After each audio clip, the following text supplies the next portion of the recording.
नमस्कार मंडळी, स्वागत आहे तुमचं माझ्या एका स्पेशल रोड ट्रिप व्लॉगमध्ये। आम्ही चाललोय नागपूरवरून उदयपूरला। जवळपास 850 किलोमीटरचा प्रवास आहे हा आपला। तर चला मग सुरुवात करूया आपल्या भन्नाट ट्रिपला। आम्ही दुपारी निघालो होतो नागपूरवरून। रोड पण छान क्लिअर आहेत आणि प्रवासाची खूप जास्त एक्साइटमेंट आहे। चला एक छोटासा ब्रेक घेऊ। सी द व्यू गाइस, बहुत सुंदर लोकेशन है।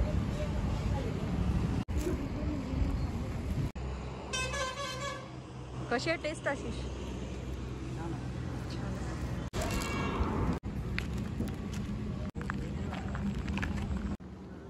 काय गुल्लक ना, गुल्लक येत आहे। गुल्लकच म्हणते ना याला। विचार, माती का गुल्लक आहे क्या?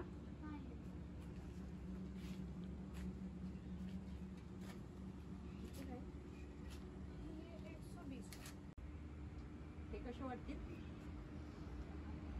तेच चांगले वाटते।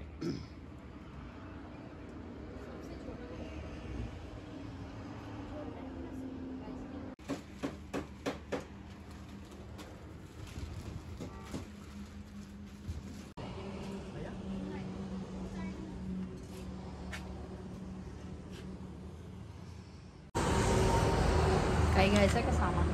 नाही, काय काय आवडलं तुला? आवडलं, छान आहे, हे पण ते छान आहे, छान आहे। मला आपल्याला तेवढं तरी दिसणार नाही। शहापूरमध्ये आम्ही थांबलो आहे आणि इथे मातीचे भांडे खूप फेमस आहे, प्रसिद्ध आहे। तर इथे गुल्लक घेतला मी। बघा, क्लास आहे।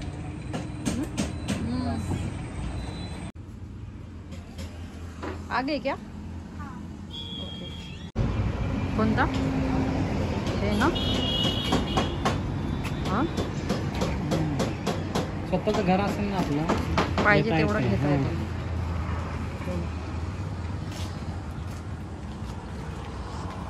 मातीच्या भांड्या, कढई।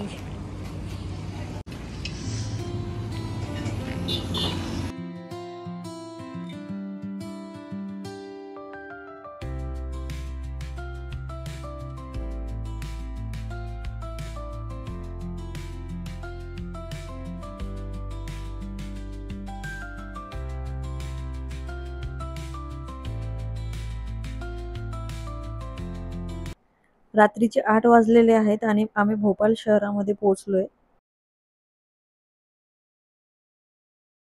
Good morning friends. काल भोपाळवरून निघाल्यानंतर आम्ही रात्री 11 वाजता इथे उज्जैनला पोहोचलो। आम्ही इथे स्टे केलं हॉटेल विंध्याचलमध्ये। सकाळी मस्त फ्रेश होऊन आता आम्ही निघतोय उदयपूरकडे। सकाळी निघाल्यामुळे हा एक बेनिफिट असतो की डिस्टन्स कव्हर होते आणि ट्रॅफिक पण कमी लागतं।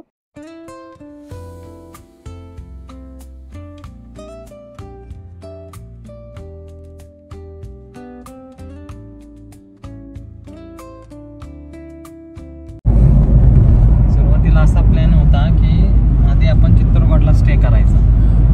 चित्तोडगड स्टे करून चित्तोडगड पाहून मग उदयपूर जायचं।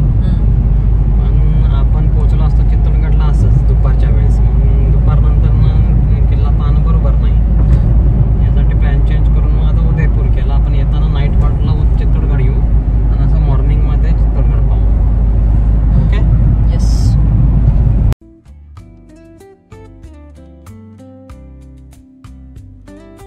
इथे जोयो कॅफे आहे, तर नाश्ता करायचा विचार आहे।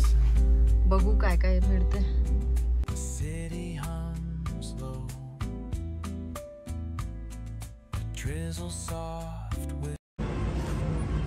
नाश्ता करायसाठी आम्ही थांबलोय।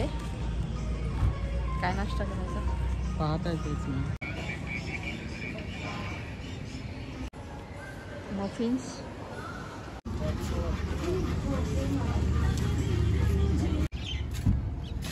काय चित्तोडगड हायवे। पोहे आणि समोसा घेतला। आता फुल एनर्जीने निघालोय आम्ही उदयपूरच्या दिशेने।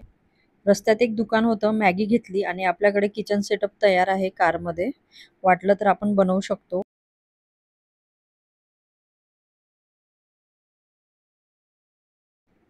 आता आम्ही राजस्थान सीमेत प्रवेश करत आहोत।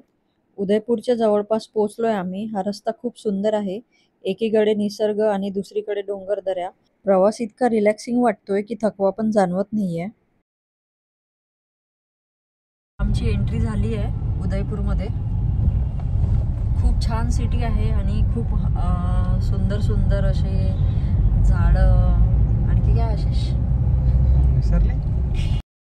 सिटी पॅलेस, सिटी लेक, फतेपूर सागर, सज्जनगड असं खूप काही ऐकलेलं आहे आणि आता ते आपल्याला बघायला मिळणार आहे. याची मनात खूप उत्सुकता आहे. रस्त्यावर रंगीबेरंगी दुकानं आणि थोडं ट्रॅफिक आहे आणि नवीन शहरात आपण एंट्री जेव्हा करतो तेव्हा आपल्याला ट्रॅफिकचे रूल्स माहीत नसतात. सो थोडीशी भीती वाटते, पण चालायचंच. हा सिटी लेक रोड आहे आणि आमचं होमस्टे पण मेन उदयपूर सिटीमध्येच आम्ही बुक केलं आहे, जेणेकरून आपल्याला सगळं वॉकिंग डिस्टन्सवर फिरता येईल. होमस्टेमध्ये पोचलोय आम्ही. ही लोकेशन एकदम परफेक्ट आहे, शांत आणि सिटीपासून जवळ.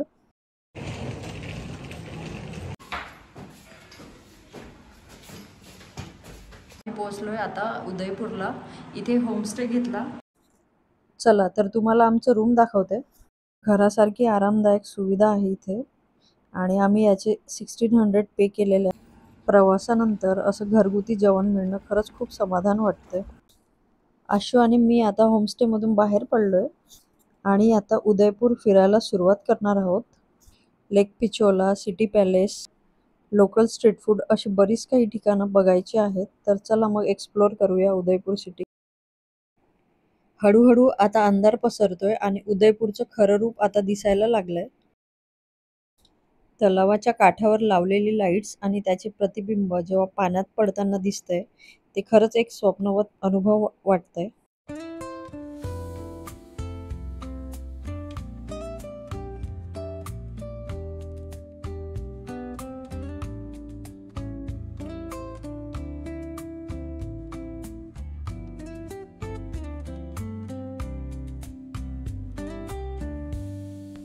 Cobblestones glisten,